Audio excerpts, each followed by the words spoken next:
सभी मुसलमान भाइयों को अस्सलाम वालेकुम और हिंदू भाई को आदरपूर्वक नमस्कार करता हूँ। देखिए, कुछ कहने से पहले मैं 4 लोगों का तो धन्यवाद ज़रूर कहना चाहता हूँ। सबसे पहले तो मैं उस पाक परवरदिगार आलम का बहुत बड़ा शुक्रगुजार हूँ जिसने मुझे इस दुनिया में पैदा किया और इस मानव जीवन में इतना बड़ा सम्मान लेने का काम मैंने किया। और दूसरा, उस रिश्ते का जो इस सारे संसार में पाकीज़ा रिश्ता है, जिनसे बेहतर और कोई रिश्ता नहीं होता है, वो होता है माँ बाप का। आज अगर मैं इस सिस्टम में कुछ बोल रहा हूँ या आप लोगों के सामने में कुछ खड़ा होकर के हिम्मत मुझको मिल रही है, तो शायद वो मेरी माँ की वजह से। मैं सच बताऊं अपनी लाइफ के बारे में, अगर कहूं तो शायद समय नहीं है मेरे पास, लेकिन बस इतना शब्द से आप जान चुके होंगे कि मैं यहाँ तक कैसे आया। आज मेरी माँ की शायद वो सबसे बड़ी दुआ है। जब एक इसी सिस्टम में एक टारगेट आया था और एक देश विदेश यात्रा का जो टारगेट होता है, उसमें मैंने मेहनत किया। कुछ डीडी से हमारी ये टारगेट में कमी हो रही थी और उस दिन मेरे अब्बा का एक पैर इलेक्ट्रिक शॉट लगने की वजह से टूट गया था, जिसका इलाज पटना के पारस में हो रही थी। मेरी माँ वहाँ पे थी। मेरी माँ को अपने शौहर की चिंता नहीं था, लेकिन मेरे टारगेट का चिंता था। माँ नमाज पढ़ते हुए जनाजे के जाए नमाज के इसमें नमाज पढ़ते हुए दुआ मांग रही थी कि मेरे बेटा का टारगेट पूरा हो जाए। और बाय गॉड कसम से कह रहा हूं मैं, मेरी टारगेट पूरा नहीं होता, लेकिन उस मां की दुआ की वजह से मैंने वो टारगेट भी अचीव किया। और सर, थोड़ी सी बात बताता हूं। आज से सरपंच साहब 3.5 साल पहले की पहले बात बताता हूं मैं आपको। मेरी जिंदगी बहुत, समझ लीजिए कि एक सर, मैं सबसे पहले तो मैंने एक बहुत बड़े हस्ती का मैंने सम्मान करना छोड़ दिया। उसके लिए माफ़ी चाहता हूं सर। हमारे डायमंड लीडर राजकुमार सर के लिए एक जोरदार ताली सर। सर, क्योंकि हमारे पास आज 3.5 साल के बाद मेरी ज़िंदगी, सर मेरे पास पैसे नहीं होते थे। मैं कसम बता रहा हूं, मेरे पास पैसे नहीं होते थे। मैं बहुत आवारा किस्म का लड़का था। समाज में लोग, यहाँ तक कि मेरे माँ बाप की नज़र में भी मैं बहुत गंदा लड़का था। और समाज में हमारी कुछ ऐसी हो रही थी। मैंने सोचा क्या हमारी ज़िंदगी इसी तरह से चलती रहेगी? हाँ सर, एक राजनीति का भूत था मुझ पर। मैंने राजनीति करके एक पद लेना चाहा था। आज से लगभग 14-15 साल पहले मैंने मुखिया का चुनाव लड़ा। मेरे पॉकेट में मात्र 5,000 थे सर, मात्र 5,000। और उस चुनाव को लड़ा मैंने, और मैंने सिंपैथी अपनी बिहेव के वजह से, थोड़ा सा लाइफ में चेंजिंग के वजह से मुझको लगभग 300 वोट भी आया। उसके बाद मेरी राजनीति में मेहनत करना शुरू किया कि नहीं, मुझको जैसे भी हो राजनीति का तो एक पद चाहिए। मैंने अपने अब्बा को भी खड़ा किया, लेकिन सरपंच में हार गए। जब अब्बा हार गए सरपंच में, तो हमारे अंदर एक जुनून और पैदा हुआ कि नहीं, अब्बा का तो बदला लेना है, चाहे जैसे भी ले। मैंने सर रात दिन एक किया, लोगों के दरवाजे तक गया। यहाँ तक कि पैसे तो नहीं थे, लेकिन ये शरीर से, इस शरीर के खून से, सारे से मैंने लोगों का सेवा किया। और सर, लोगों का इतना प्यार मिला, अपने पंचायत का इतना प्यार मिला सर, कि सरपंच में मैंने जीता भी ना तो 1500 वोट से लीड किया। लाइफ ठीक ठाक चल रही थी सर। सरपंच बन के लगा कि शायद मैं बहुत बड़ा इंसान बन चुका हूं। मुझको बहुत गुरूर था, क्योंकि लोग मार्केट में जाके कहते थे, अस्सलाम वालेकुम सरपंच साहब, नमस्कार, आइए चाय पीजिए, पान खाइए। चारों तरफ सब लोग घेरे रहते थे। सोचते थे कि शायद हमको जिंदगी का बहुत बड़ा सपना मिल गया है, जहां से अब हमको कुछ पाने की जरूरत नहीं।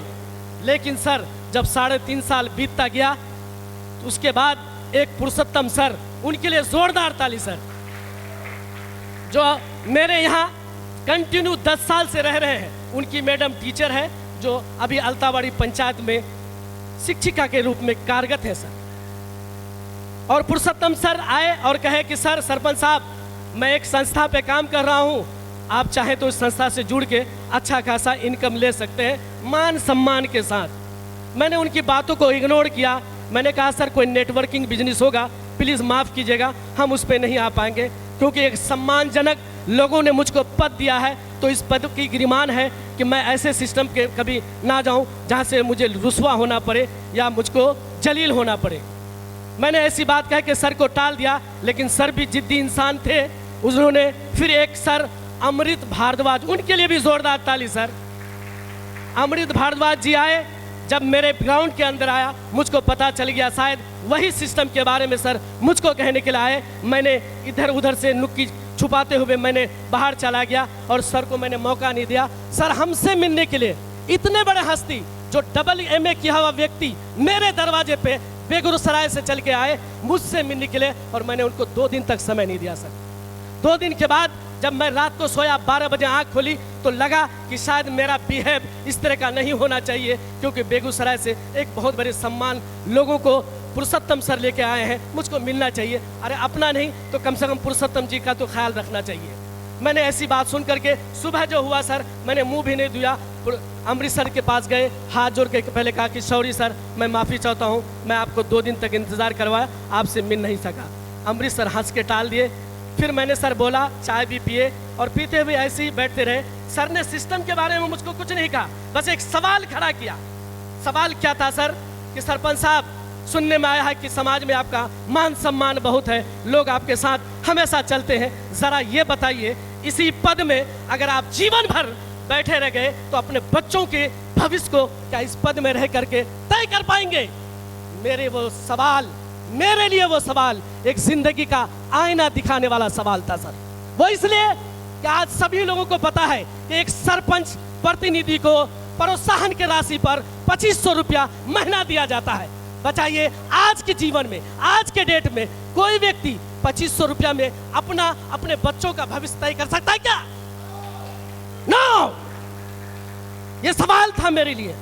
मैंने अपनी जब हैसियत देखी तब मुझको पता चला कि सरपंच साहब, आप तो खुद गड्ढे की तरफ जा रहे हैं, उन मासूम बच्चों को भी गड्ढे की तरफ ले जा रहे हैं। कसम से मैंने कहा, मेरी जिंदगी का सारा जो एक जुनून था सर, एक अलग सा मुझको आ गया। और मैंने सर से एक सवाल किया, सर आज मुझको एक आईना आपने दिखाया, लेकिन अभी भी हमको सिस्टम पे विश्वास नहीं होती है, क्योंकि आपका सिस्टम कहता है महीने का 8 लाख, सप्ते का 2 लाख। मुझको भरोसा नहीं होता है। आप जब तक इस भरोसे को मुकम्मल नहीं करेंगे तब तक मैं इस सिस्टम में नहीं आऊँगा। चलिए, मैं आपका मान सम्मान रखता हूँ, एक शॉपिंग कर लेता हूँ, उसके बाद मैं काम तब तक नहीं करूँगा जब तक इस सिस्टम पे मुझको पूरा भरोसा नहीं होता है। सर ने सवाल किया, आप क्या भरोसा चाहते हैं? मैंने कहा सर, अगर 8 लाख रुपया कोई सिस्टम में कमाता है सर, मैं उनसे थोड़ा सा मिलना चाहता हूं, क्योंकि मुझको तो पता है कि जिसके अकाउंट में 3 लाख रुपया भी रहता है, सरकार को टैक्स देना पड़ता है। क्या वो व्यक्ति सरकार को टैक्स दिए बिना 8 लाख रुपया अपने अकाउंट में ले सकता है क्या? क्या सर? नहीं ले सकता है। मैंने ऐसा ही किया, और ये सवाल जब किया, अमृतसर मुझको आगरा तक लेके गए, और आगरा के 5 स्टार होटल में सर मैं उस सत्येंद्र प्रसाद, उनके लिए जोरदार ताली सर, मैं उनसे मिलने के लिए आगरा गया सर। और आगरा के 5 स्टार होटल में मैंने 4 दिन रहा सर। कसम खुदा की मैं कहता हूँ, वो 4 दिन मैंने जो 5 स्टार होटल में बिताया, शायद मैं जीवन भर इस कुर्सी में बैठा रहता या किसी भी पद में रहता तो मैं नहीं बिता पाता सर। क्योंकि उस 5 स्टार होटल की एक शुरुआती चीज़ मैं बताता हूँ। 5 स्टार होटल की एक चाय की कीमत है 1495 रुपया। आप सोच सकते हैं कि 4 दिन रहने का खर्च क्या हुआ होगा।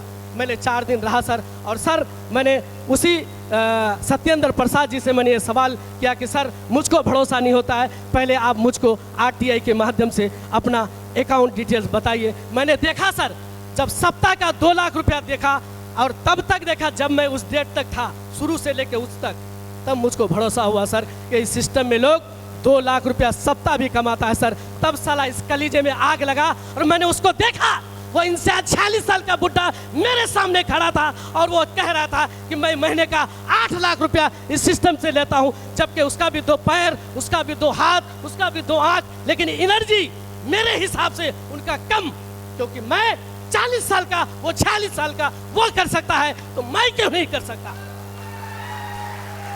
तब सर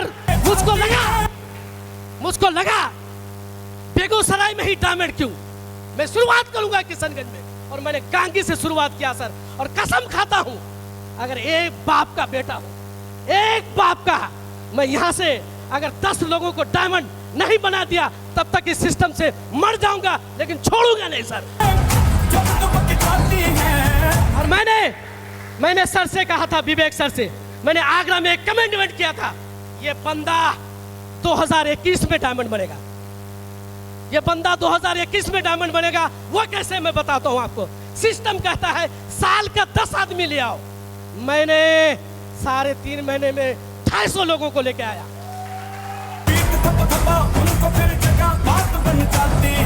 सिस्टम कहता है हर 3 महीने में लेवल चेंज होता है, मैंने 3 महीने में 3 लेवल चेंज किया। मैं नहीं कर सकता क्या? आप लोगों में अगर जुनून है, आप लोगों में अगर ताकत है, आइए सिस्टम में बनिए और गरीबी को दूर कीजिए, क्योंकि ये लड़का सरपंच बन के 5 लोगों का परिवार नहीं पाल सकता, लेकिन आज घमंड और बिल्कुल बेखौफ होकर कहता है जो भी सब सिस्टम में आएगा, हजारों परिवार को यह सिस्टम के माध्यम से उनको सारा गरीबी की दूर हटाने का एक रास्ता मिलेगा। बस एक साइड से मैं अपनी सारी बातें खत्म करना चाहता हूं कि जिंदगी में जीना हो तो एक नया इनकलाब पैदा कर, जिंदगी में जीना हो तो एक नया इनकलाब पैदा कर, एक नई सुबह, एक नई शाम पैदा कर। मत घबरा गरीबी से लड़ और लड़ के अपना नाम पैदा कर।